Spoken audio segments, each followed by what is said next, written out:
আসসালামু আলাইকুম দর্শক, শুভেচ্ছা নিন লন্ডন থেকে। স্বাগত জানাচ্ছি কাজী হেমায়েতুদ্দিন মিশন। সাম্প্রতিক বাংলাদেশে ঘটে যাওয়া নানা বিষয় নিয়ে আমাদের সঙ্গে আছেন। নমস্কার, আমি তরুণ ঘোষ। বাংলাদেশে তারেক রহমানের তথ্য উপদেষ্টা বা ওই ধরনের কিছু জাহেদুর রহমান, তাকে কালকে ঢুকতে দেওয়া হয়নি ভারতে। এখন এই খবরটা আমি জানতাম না। কাল গভীর রাতে আমার বাংলাদেশি বন্ধু তিনি SMS করে রেখে দিয়েছিলেন। সকালবেলা উঠে আমি হাতরাতে আমি একটি কাগজের বিমানবন্দর করেসপন্ডেন্টকে যোগাযোগ করলাম। তিনি বললেন যে হ্যাঁ, এরকম খবর হয়েছে। এখন খবরটা আরো গভীরে গেলে এটা বোঝা যাবে যে জাহেদুর রহমানের বিরুদ্ধে একটা বড় সড়ো গন্ডগোলের কোন রকম একটা ইঙ্গিত আছে। তিনি সম্ভবত, নিশ্চিত করতে পারেনি আমার বন্ধুটি, সম্ভবত তিনি কূটনৈতিক পাসপোর্ট নিয়ে এসেছিলেন। এখন কূটনৈতিক পাসপোর্ট নিয়ে যারা ট্রাভেল করে তাদের কখনো কোনো দেশ আটকায় না। ভারতবর্ষ তো আটকাবেই না, কারণ ভারতবর্ষের সঙ্গে বাংলাদেশের একটা আলাদা রকমের সম্পর্ক রয়েছে। সরি, তো তাহলে জাহেদুর রহমানকে আটকালো কেন? এখন কাগজে, আপনাদের কাগজে কি বেরিয়েছে না বেরিয়েছে, আমি সকালবেলায় 10টার সময়, আমি এখন তো ভিডিওটা করছি, এখন আমি তো জানতে পারিনি। আপনাদের কাগজ তো আমার এখানে আসে না। ওই আমি যখনই অনলাইনে যখনই আমি ট্রাই করি তখনই দেখায় ভেরিফাইং দেখিয়ে গোল গোল গোল গোল গোল করে 2-3 মিনিট দেখিয়ে তারপরে ডিনাইড করে দেয়। তার মানে ভারতে দেখতে দেবে না। সে সমকাল হোক, প্রথম আলো হোক, কালের কণ্ঠ হোক, না কালের কণ্ঠটা মাঝে মাঝে পাওয়া যায়। তো যাই হোক, এখন সেই বন্ধুটি আমায় বললেন যে তাকে রিসিভ করার জন্য বাংলাদেশের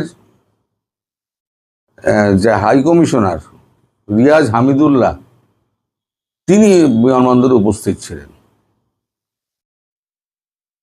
কারণ প্রধানমন্ত্রীর তথ্য মন্ত্রকের উপদেষ্টা, তার তো একটা সম্মান আছে, তাই তিনি ওখানে ছিলেন। এখন যেটা জানা যাচ্ছে ভাষা সেটা হচ্ছে ভারত একটা অর্গানাইজ করেছে, ইন্ডিয়ান ওশান রিং সামিট বলে কিছু একটা আছে বোধহয়।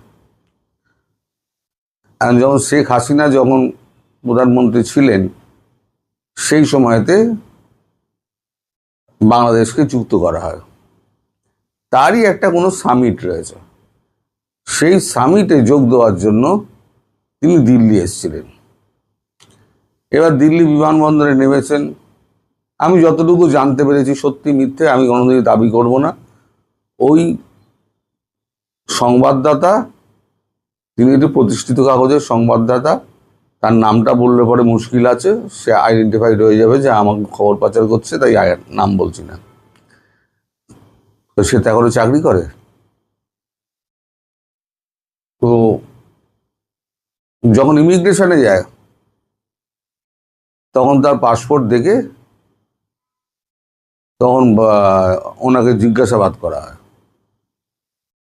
জিজ্ঞাসাবাদের একটা পর্বে যখন তাকে বলা হয় আপনি একটু পাশের ঘরে আসুন, উনি তখন অস্বীকার করেন।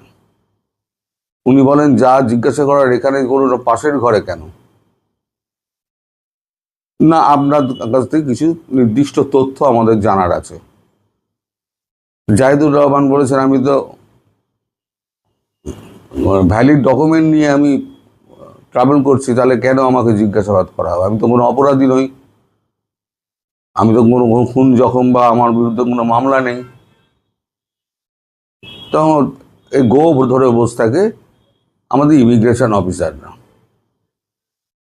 যখন কথাবার্তা যখন উনি একেবারে চরমে উঠেছে, তখন ইমিগ্রেশন অফিসাররা যেহেতু কূটনৈতিক পাসপোর্ট উনি নিয়ে গেছেন, তাই কূটনৈতিক পাসপোর্টে এন্ট্রি ডিনাইড লেখা যায় না।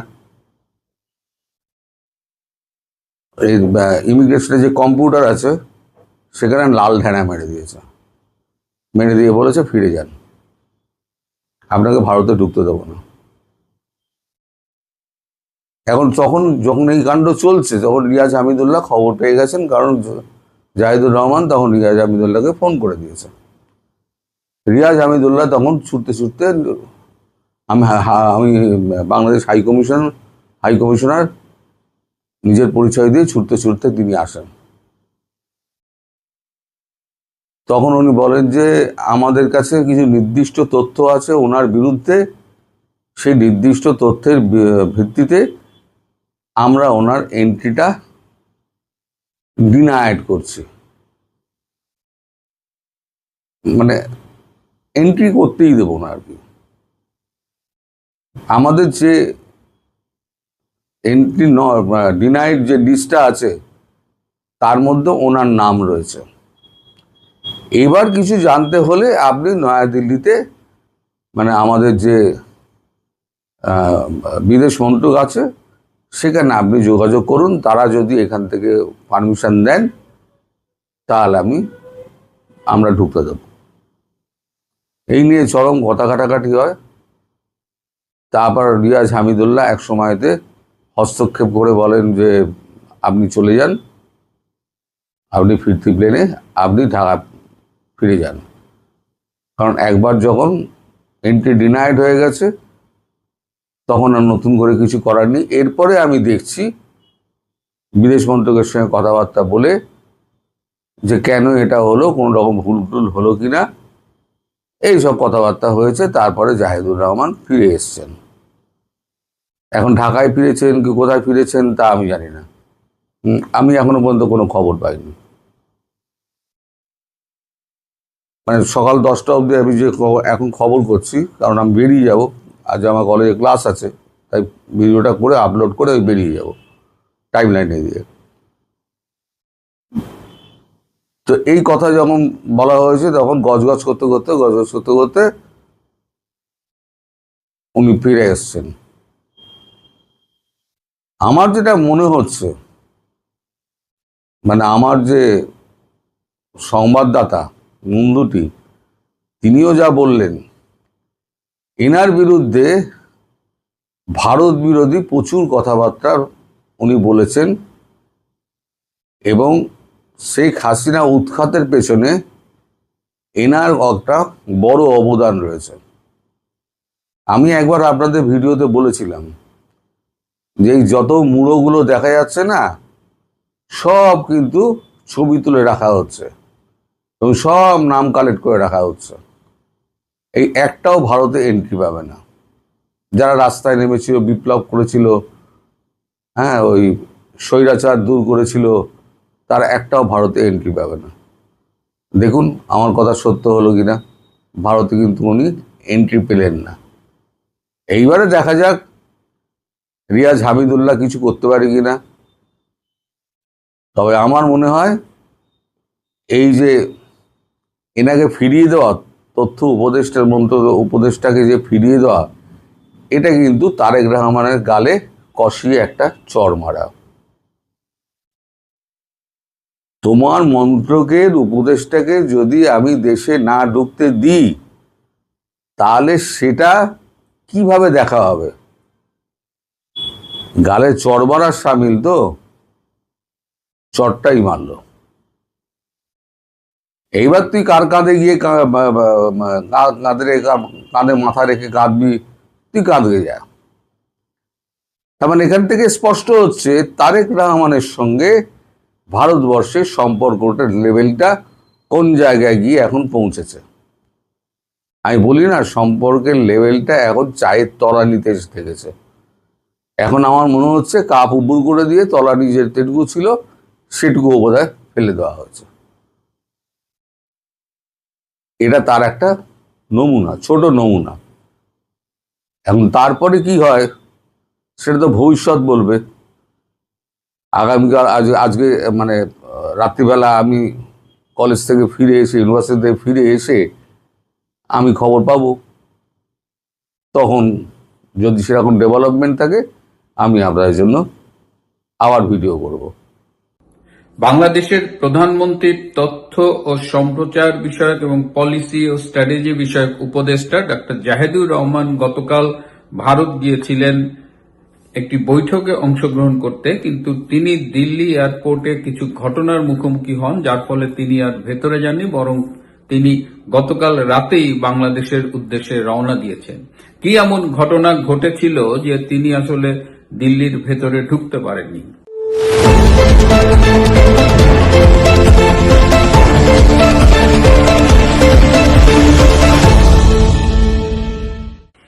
আসসালামু আলাইকুম, আদাব এবং নমস্কার। বর্তমান বাংলাদেশের প্রধানমন্ত্রীর তথ্য সম্প্রচার বিষয়ক উপদেষ্টা, তিনি পলিসি এবং স্ট্র্যাটেজি বিষয়ক উপদেষ্টাও, প্রতিমন্ত্রীর পদমর্যাদায় আছেন ডক্টর জাহেদুর রহমান। আপনারা তাকে সবাই চেনেন, মূলত তিনি ইউটিউবে, ফেসবুকে এবং টেলিভিশনের টক শোতে খুব পরিচিত একটি মুখ। তো তিনি ভারতে গিয়েছিলেন, বেসিক্যালি ভারতে 15 এবং 16 জুন 2 দিন ইন্ডিয়ান ওশান রিম অ্যাসোসিয়েশনের সিনিয়র কর্মকর্তাদের একটা বৈঠক অনুষ্ঠিত হচ্ছে। এই বৈঠকে আমন্ত্রিত অতিথি হিসেবে তার যোগ দেওয়ার কথা ছিল। এই বৈঠকটির আয়োজক হল ভারতের পররাষ্ট্র মন্ত্রণালয়। তিনি যে ভারতে যাবেন এ ব্যাপারে বাংলাদেশের পররাষ্ট্র মন্ত্রণালয় থেকে সব প্রস্তুতি নেওয়া হয়েছিল। দিল্লিতে বাংলাদেশের যে দূতাবাস আছে সেখান থেকে ভারতের পররাষ্ট্র মন্ত্রণালয় নোট ভার্বালও পাঠানো হয়েছিল এবং সেই মোতাবেক তিনি এসেছিলেন। কিন্তু দিল্লি এয়ারপোর্টে নেমে তিনি যখন ভিভিআইপি চ্যানেল দিয়ে বের হতে যাচ্ছিলেন, তখনই ইমিগ্রেশনের কর্মকর্তারা তার পথ রোধ করে এবং তিনি তখন নিজের পরিচয় দিয়ে বলেন তিনি বাংলাদেশের প্রধানমন্ত্রীর পলিসি এবং স্ট্র্যাটেজি অ্যাডভাইজার এবং তথ্য সম্প্রচার বিষয়ক অ্যাডভাইজার এবং তার রাইট আছে এই চ্যানেল দিয়ে যাওয়ার। তখন তারা তার পাসপোর্ট দেখতে চান এবং পাসপোর্টে যেখানে ব্লান্ডারটা শুরু, যে তিনি আসলে বাংলাদেশের সবুজ পাসপোর্ট, সাধারণ পাসপোর্ট ক্যারি করছিলেন, অথচ তার লাল পাসপোর্ট বা কূটনৈতিক পাসপোর্ট ব্যবহার করার কথা, এবং লাল পাসপোর্ট থাকলে তিনি কিন্তু এই ভিভিআইপি চ্যানেল দিয়ে সহজেই বেরিয়ে যেতে পারতেন। তখন ইমিগ্রেশনের কর্মকর্তারা তাকে বলেন যে সবুজ পাসপোর্ট নিয়ে তিনি এই ভিভিআইপি চ্যানেল ক্রস করতে পারবে না, তাকে সাধারণ যাত্রীদের যেভাবে তারা বের হয় এয়ারপোর্ট থেকে সে পথ দিয়ে যেতে হবে। এতে তিনি বেশ ক্ষুব্ধ হন এবং প্রথম দিকে কিন্তু বেশ ভাবসাব নেন যে তিনি একজন উপদেষ্টা, তার সাথে সঠিক ব্যবহার করা হচ্ছে না। ঠিক সেই মুহূর্তে ইন্ডিয়ান ইমিগ্রেশনের যে স্পেশাল টাস্ক ফোর্স তারা সেখানে ইন্টারফেয়ার করেন এবং সেই টাস্ক ফোর্সের একজন তরুণী সদস্য, তার কাছ থেকে আমরা সোর্স নিউজের মাধ্যমে এই ইনফরমেশন সরাসরি পেয়েছি এবং সেখানে ডাক্তার জাহেদের ব্যাপারে সব ইনফরমেশন তুলে ধরা হয় তার সামনে। গত বছর 19 এপ্রিল থেকে 23 এপ্রিল এবং 18 ডিসেম্বর থেকে 23 ডিসেম্বর তিনি 2 দফায় ভারত গিয়েছিলেন এবং সেই সময় তিনি 22 জনের সাথে দেখা করেন। তিনি কোন হোটেলে ছিলেন, কোন ঠিকানায় ছিলেন, সব লিস্ট তার সামনে তুলে ধরা হয়। তিনি এই 2 দফায় যে ভারত গিয়েছিলেন, তিনি 2 জন তুরস্কের ব্যবসায়ী, 2 জন ভারতের ব্যবসায়ী, একজন ভারতের অবসরপ্রাপ্ত সাবেক পুলিশ কর্মকর্তা এবং উত্তরপ্রদেশের একজন বিতর্কিত পাথর ব্যবসায়ীর সাথে মিটিং করেন। এছাড়াও তার ব্যক্তিগত 3 জন বন্ধু পর্যায়ের মানুষের সাথে তিনি দেখা করেন। জানা মতে ডক্টর জাহেদের পরিবারের কেউ পাথর ব্যবসার সাথে সরাসরি জড়িত নয়, সুতরাং ওই বিতর্কিত পাথর ব্যবসায়ীর সাথে তার কি কাজ, এই প্রশ্ন কিন্তু তাকে করা হয়। ডক্টর জাহেদের ভারত বিরোধী বেশ কিছু টক শো, তার কিছু কন্টেন্ট, এটা নিয়েও ভারতে কিন্তু আগের থেকেই তাকে সতর্ক করে দেওয়া হয়েছিল এবং ভারতে ডক্টর জাহেদের সব কন্টেন্ট কিন্তু দেখা যায় না। তার ভারত বিরোধী কন্টেন্টগুলোর বিষয়ে তাকে, যেটা বললাম যে আগেই অ্যালার্ট করা হয়েছিল।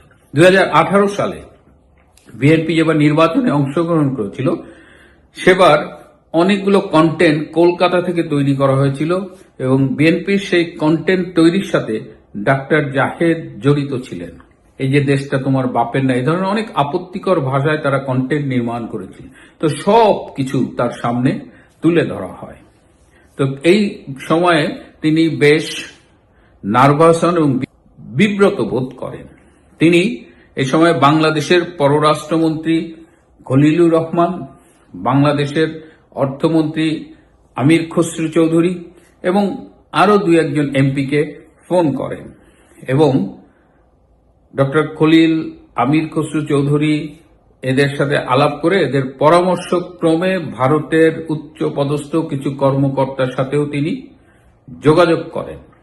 যোগাযোগের এক পর্যায়ে তাকে দিল্লিতে ঢোকার অনুমতি দেওয়া হয়, কিন্তু ততক্ষণে তিনি এই জেরার মুখে এবং বিব্রত হতে হতে তিনি বারবার বলছিলেন যে আমি বিব্রত বোধ করছি, আমি বিব্রত বোধ করছি, আমি বিব্রত বোধ করছি। তিনি সিদ্ধান্ত নেন তিনি আর এই বৈঠকে অংশগ্রহণ করার জন্য দিল্লি যাবেন না।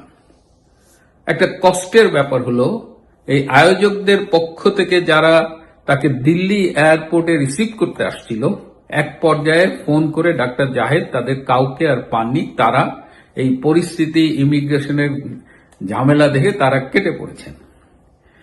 একটি সূত্র জানিয়েছে যে তিনি বাংলাদেশ দূতাবাসের একজন উচ্চপদস্থ কর্মকর্তাকে ফোন করে বেশ আপত্তিকর ভাষায় গালাগালি করেন এবং বলেন যে তারা কোথায়, আমি অ্যারেস্ট হলে কি তোরা আসবি, এই ভাষায় তিনি কথা বলেন। এই সময়ে তিনি বেশ কয়েকটি ফোন কল করেন যেখানে তিনি ভারত বিরোধী কথা বলছিলেন বলে আমাদের যে ইমিগ্রেশনের যে সূত্রটি, যিনি যে তরুণী সরাসরি এই প্রক্রিয়ার সাথে জড়িত ছিল, তিনি আমাদের জানিয়েছেন।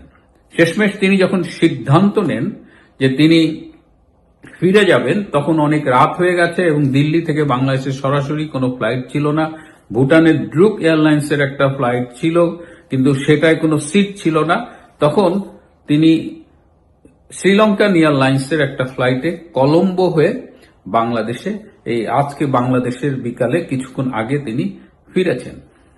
এই পুরো বিষয়টা নিয়ে ভারতের পররাষ্ট্র মন্ত্রণালয়ের যে মুখপাত্র রয়েছেন রণদীপ জয়সওয়াল, তার কথা বলে আমি আরো বেশ কয়েক ঘন্টা আগে জেনেছি। তো এই ভিডিওটি আপনারা যখন দেখবেন তখন হয়তো মিস্টার রণদীপ কথা বলে ফেলেছেন। এয়ারপোর্টে নেমে ডক্টর জাহেদ কিন্তু খুব সরব ছিলেন না।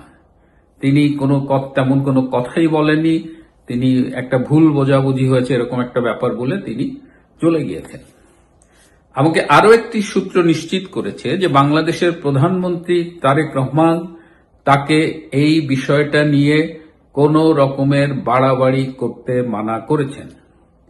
আমার হয়েছে সমস্যা, ডাক্তার জাহেদ ঢাকা মেডিকেল কলেজে আমার ছোট ভাই, বাংলাদেশের প্রধানমন্ত্রী তারেক রহমান, তার বউ আবার আমার মেডিকেল কলেজের ছোট বোন, সুতরাং আমাদের ভগ্নিপতি, ছোট ভাই, সব মিলিয়ে আমার যে নিউজ টিম তারা বলছিল যে আপনি কি এটি নিয়ে কথা বলতে পারবেন কিনা। না, আমার মনে হচ্ছে যে না, আই মাস্ট স্পিক। কারণ ডাক্তার জাহেদ যে কাজটা করেছে, যে 3টি অপরাধ করেছে, তিনি সবুজ পাসপোর্ট নিয়ে ট্রাভেল করতে পারেন না। আপনাদের মনে আছে যে আওয়ামী লীগের কোন এক টার্মে সৈয়দ আবুল হোসেন নামে একজন, তখন তিনি প্রতিমন্ত্রী ছিলেন, পরে তো যোগাযোগ মন্ত্রী হলেন, পদ্মা সেতুর শুরুটা তার হাত দিয়ে। তো এই সৈয়দ আবুল হোসেন একবার সিঙ্গাপুরে গিয়েছিলেন ব্যক্তিগত পাসপোর্ট দিয়ে, কিন্তু তার যাওয়ার কথা ছিল বা উচিত ছিল রেড পাসপোর্ট নিয়ে। এটি যখন জানাজানি হয় তিনি পদত্যাগ করতে বাধ্য হয়েছিলেন। ডাক্তার জাহেদ সৌভাগ্যবান যে এখনো তার পদত্যাগের বিষয় নিয়ে কেউ কথা বলছে না। এই একটা issue sufficient for him to resign from that position. যাই হোক, আশা করি এরকম ব্লান্ডার তিনি আর করবেন না। প্রিয় বন্ধুরা, আজ এ পর্যন্তই। ভালো থাকবেন, সুস্থ থাকবেন, তার চেয়েও জরুরি হলো নিরাপদে থাকবেন। সবাইকে অনেক